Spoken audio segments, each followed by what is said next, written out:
On today's Locked On Bucks, we discuss the defense. Is it actually a more versatile group for reasons outside of the big man?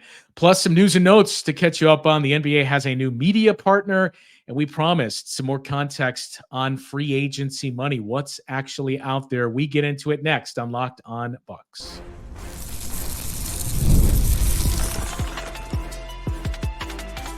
You are Locked On Bucks, your daily Milwaukee Bucks podcast, part of the Locked On Podcast Network, your team every day.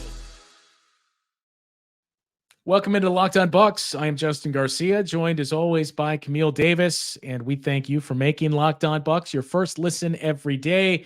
As always, we're free and available wherever you get your podcasts. You can find us on YouTube as well. It's all part of the Locked On Podcast Network, your team every day. Camille, the defense. We talked a little bit about this already in the offseason, but we cited that reports that was out there, I suppose we'd classify it as, that Doc Rivers wants a more versatile defense. And when we left that series with the Pacers, I think it was easy for everybody to say, yeah, I believe that's his viewpoint, and that's something that he or any other coach or front office member of this team would have said. I think all of us are guilty of this. We kind of took that and ran with it and said, well, they're clearly shopping Brook Lopez. There was no mention of Brook Lopez. We should classify or clarify as well. No mention of Brook Lopez. No mention of, hey, the Bucks are trying to shop him. I know other reports circulated of that notion, but no mention of that in the wants a more versatile defense. And now when you look at the moves that they've made, are they there? You know, like we spend so much time saying they need a switchable five. Have they built a more versatile defense while keeping Brook Lopez in tow? I think the answer to that question is yes, just because they have a few more defensive guys coming off the bench now. Okay, so I think I know where you're going. Yes, compared to last year. Is it versatile enough? I mean, time's going to tell, because here's the thing with the Brook Lopez piece of it. When those reports, not necessarily from the same reports that we saw about the Bucks looking for a more versatile defense, were coming out that, hey, the Bucks have made Brook Lopez available. You know, they're hoping to get a first round draft pick. All these rumors that we've been hearing around Brook being available for the right price have been out there. But we've had conversations as well of going like, okay, well, even if that is the case, what is the move that you can make that upgrades from Brook Lopez and what he brings to the team?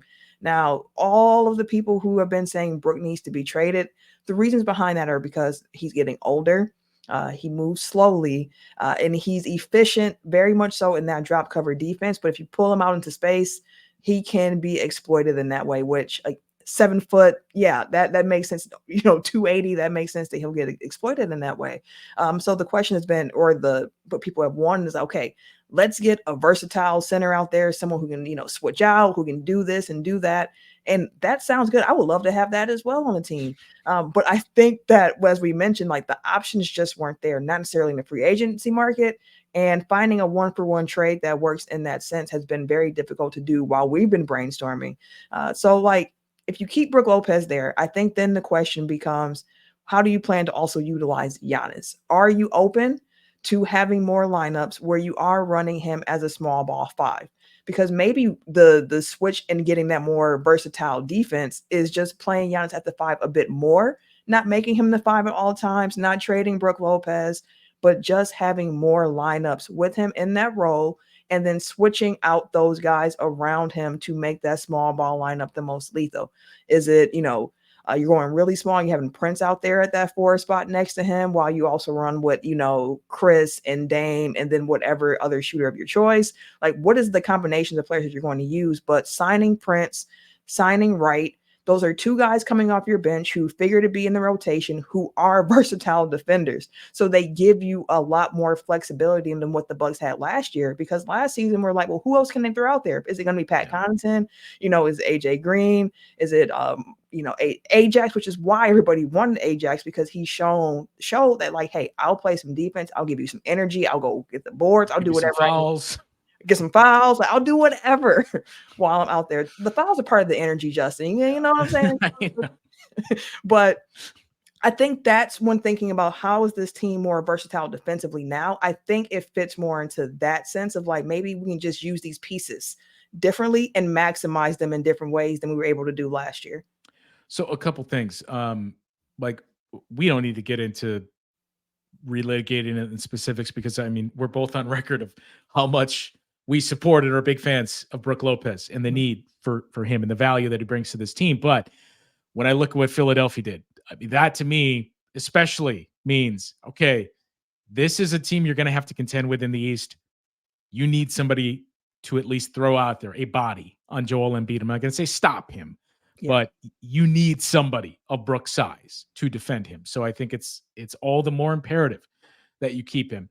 The other thing is, you know, when you mention the versatility that guys like Taurean Prince and Delon Wright specifically are going to bring to this team, you know, you think back to the last couple weeks of the season last year, where obviously the disappointing postseason end, where you didn't see Giannis at all, you didn't see Dame in 2 of those games.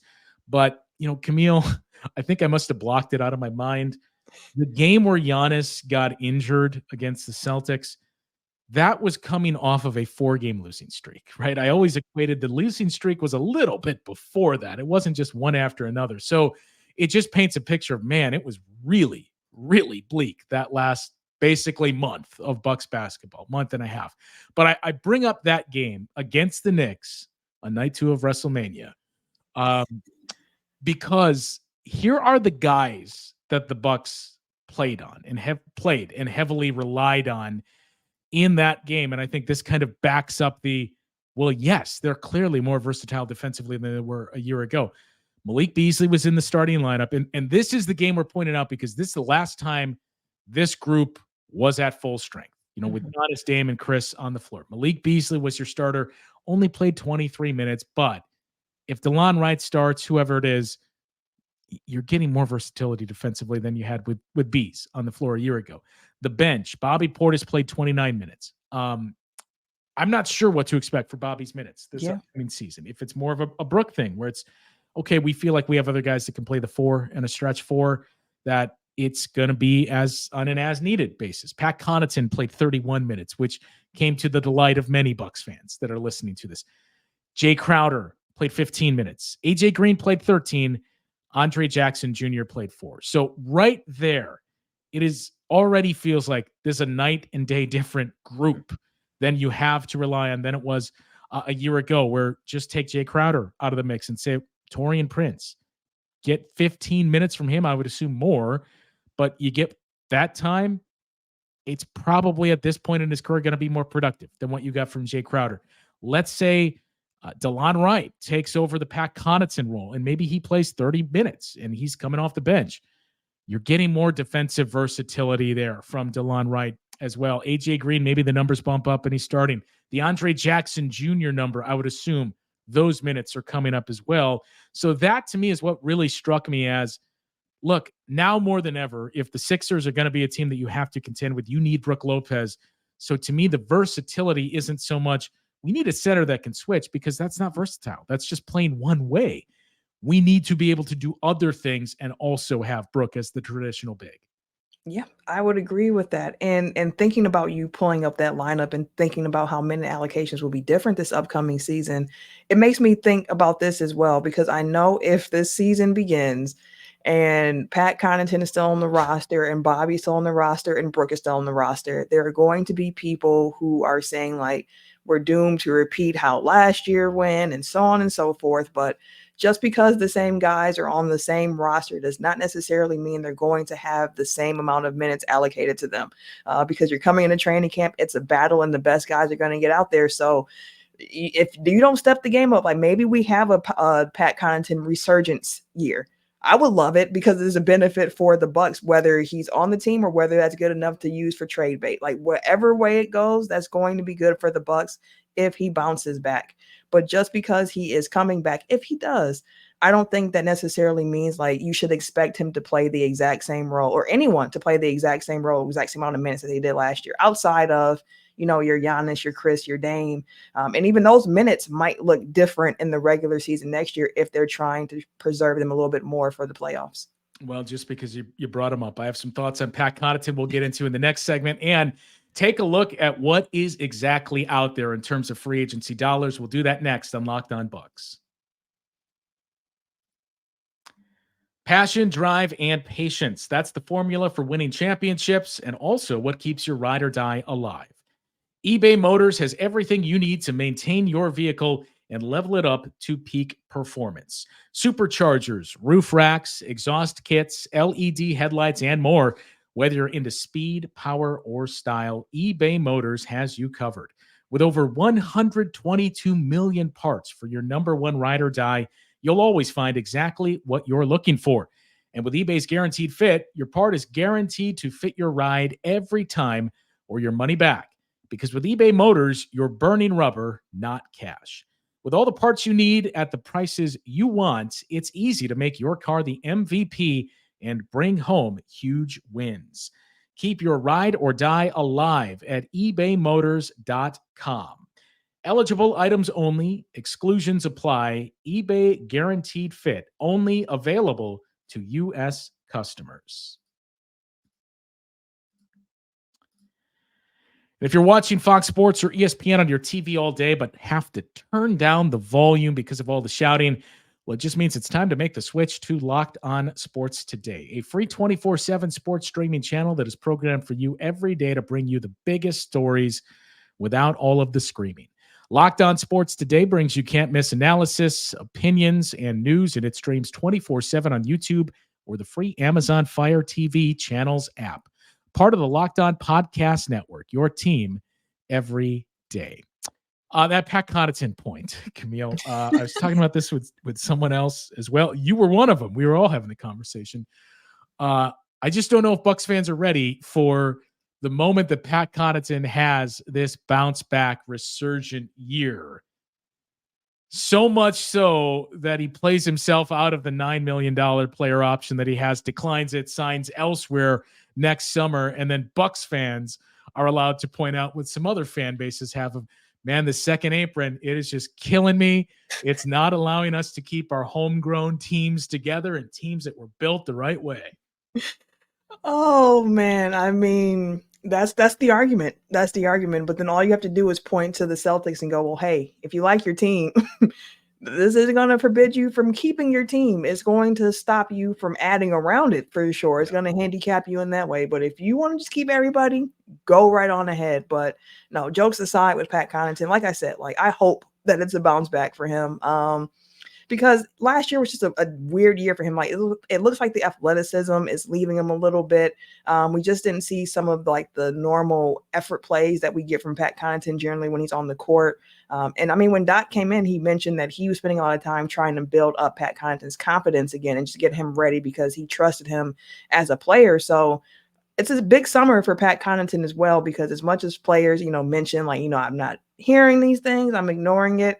When your name is involved in trade conversations and you're seeing all that, like it gets to you somehow, if not from your own social media, from other people around you who happen to see it, they just might throw it your way as well. So that's how it tends to go. Or your mom calls you and says, hey, why is it that everybody wants you to be traded? Like, why are they so mad at my baby? I don't get it. Should we talk about free agency? We mentioned, again, I feel like we have to do this with the disclaimer of, look, we're with you. I don't think it's going to happen, but I don't think you can rule it out as it pertains to the Gary Trent Jr. piece. Because, Camille, as I look through what is actually out there in terms of who has money, who has a tax pyramid level, the room exception, the biannual, something to use, I'm struggling to see, okay, where's the fit that's significantly better for Gary Trent Jr. Than it is within the Bucks? Unless it's just, okay, it's a team that even if there's the 7th seed and I'm going to be paid twice as much, I will take that, which may very well be the case. But let's just start with the teams that have cap space and could sign him and could give him what he thought he was going to get in the offseason, more than the amount that the Raptors have pulled off the table for him. The Charlotte Hornets have cap space. Not much, though. They've already been kind of the bring us your terrible contracts and give us assets. They've taken over that role. So they only have about $5 million plus left, where they could essentially dip into parts of the not even mid-level. It would have to be the room exception because they've already used that. But nonetheless, it's about twice as much as the Bucks have to offer. The Detroit Pistons have substantial cap space at $21 million. The Utah Jazz have even more at 35. Spurs are basically right up against the cap. They have the room exception to use. And there's a handful of teams that have that room exception that they could throw out there. The Pistons are one of them. Biannuals, there's a handful of teams that have that as well. But remember that hard caps you. The Brooklyn Nets are one of those teams. The Chicago Bulls are one of those teams. I don't think the Bulls are interested in being hard capped. The Memphis Grizzlies are one of those teams, but I would argue Memphis doesn't really need help on the perimeter. The New Orleans Pelicans are one of those teams, and maybe you would have the same conversation. Look, if you're Gary Trent Jr., you're saying, no, I already outplayed CJ McCollum once. I don't need to go to the same team and do it again. So when we point these things out, the Magic have the room exception. They just added Kentavious Caldwell-Pope. I'm not sure about that one. The Thunder have the room exception as well. Then teams with the non-taxpayer mid-level, the Raptors, who I don't think are going to be bringing them back. The Washington Wizards.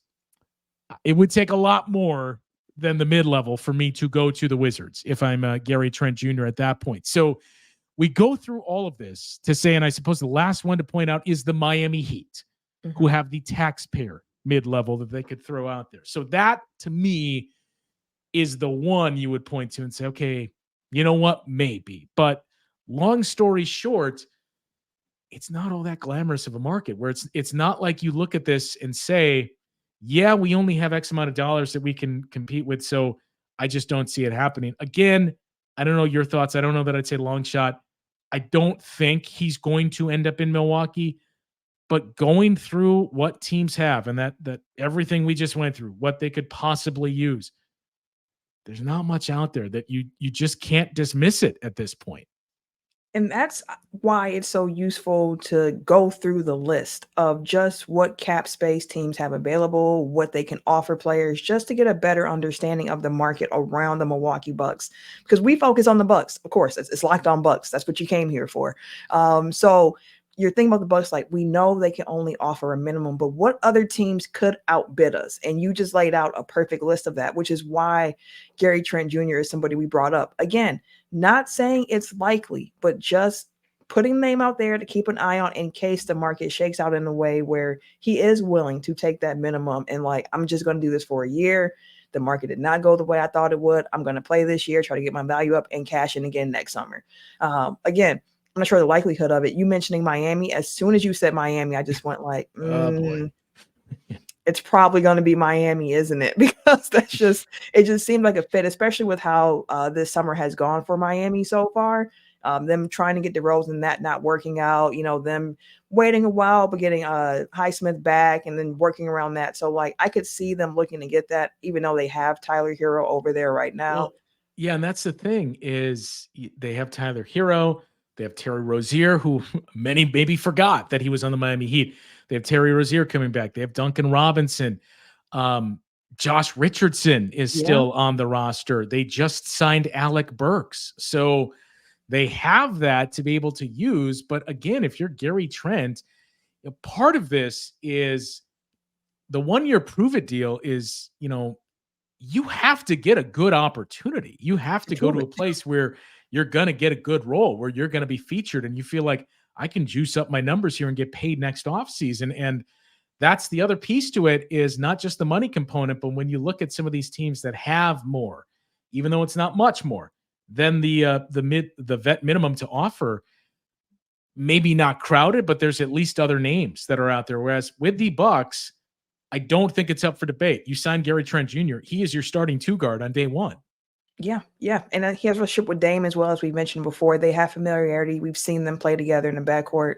Again, personally, for me, it's like that defense piece of it. But as we mentioned in the first segment, having those other options off the bench to help you kind of mix and match, it would also solve the problem that we saw possibly occurring if Delon Wright was the 5th starter for the Bucks, which is who's your other backup guard that you're going to have. We mentioned you could stagger them in that way in case you don't get another guard, where you start Wright, take him out early on in the first quarter. He's the first sub out. He's the first one back in to relieve Dame, and then he plays that backup point guard position. But yet and still, it would feel good to have another guard behind him. So, like, if Trent did happen here in Milwaukee, he's into that starting role, and then you have Wright coming off the bench again in that role that we talked about before. So, like, again, that's the sales pitch for the Bucks to use. We'll see if it works out, but that's just a name for Bucks fans to keep an eye on. We're not saying it's super likely, but it's something that you have to be aware of just in case. Yeah, boy, the more we've gone over the details here, starting to come off of I don't think it's going to happen, but we have to point it out where it's still 50-50 at best for me. But even the fact that it's there for a guy that no one envisioned you could have gotten him for a veteran minimum is something that we just have to at least continue to monitor moving forward. We also have to monitor where we're going to watch games in the 2 years from now. So not this upcoming season, but the season after, as the NBA made some announcements there. We think it may be fought in court, but we got some more details on that and some other pieces of news as it pertains to the Olympics and some off the court pieces. We'll get to that in the final segment of the show coming up next on Locked On Bucks. This next segment of Locked On Bucks is sponsored by BetterHelp. And look, you've heard that line time and time again. Comparison is the thief of joy. Don't spend your time comparing yourself against others. Spend your time bettering yourself, period. You can get caught up, whether it be social media, whatever it is, comparing yourself to somebody that's next to you. Does social media play that role larger than anything else? Maybe you wish you had what that other person has.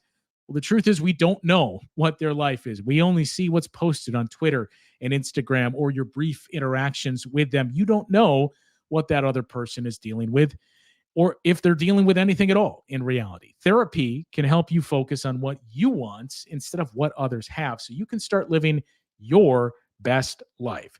If you're thinking of starting therapy, give BetterHelp a try. It is entirely online. It is designed to be convenient, flexible, and it's suited to your schedule. All you have to do to get started is fill out a brief questionnaire, and from there, you'll get matched with a licensed therapist. You can even switch therapists at any time for no additional charge. Stop comparing and start focusing with BetterHelp. Visit BetterHelp.com/LockedOnNBA today and get 10% off your first month. That's BetterHelp, HELP.com/LockedOnNBA.